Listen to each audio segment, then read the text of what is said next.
मुगाच्या डाळीपासून असा ढोकळा बनतो हे माहिती होतं का?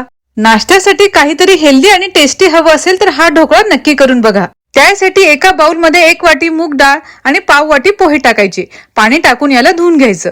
नंतर त्यातलं पाणी काढून त्यात 1 वाटी रवा, 1 वाटी दही आणि 1 वाटी पाणी टाकून मिक्स करायचं आणि यावर झाकण ठेवून 2 तासासाठी हे भिजत ठेवायचं। 2 तासानंतर यावरचं झाकण काढून हे सर्व मिश्रण मिक्सरच्या भांड्यात टाकायचं। सोबतच हिरवी मिरची, आलं, हळदी पावडर, मीठ आणि अर्धा लिंबू पिळायचा आणि मिक्सरला हे बारीक फिरवून घ्यायचं। नंतर एका मिक्सिंग बाउल मध्ये हे बॅटर टाकायचं। नंतर त्यात 1 मोठा चमचा तेल टाकून 2 मिनिटे चांगलं मिक्स करायचं।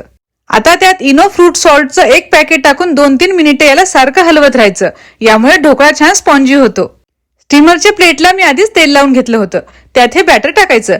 यात आता चमचा नाही टाकायचा आणि याला असं टॅप करून घ्यायचं आणि यावर थोडी लाल मिरची पावडर भुरभुरायची।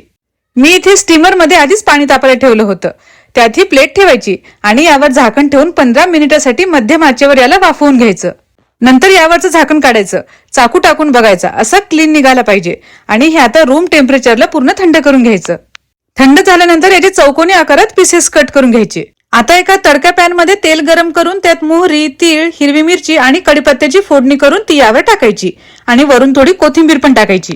हे बघा, तयार आहे आपला मस्त मूग डाळीचा स्पॉन्जी ढोकळा। घरी नक्की ट्राय करून बघा आणि मला फॉलो करायला विसरू नका।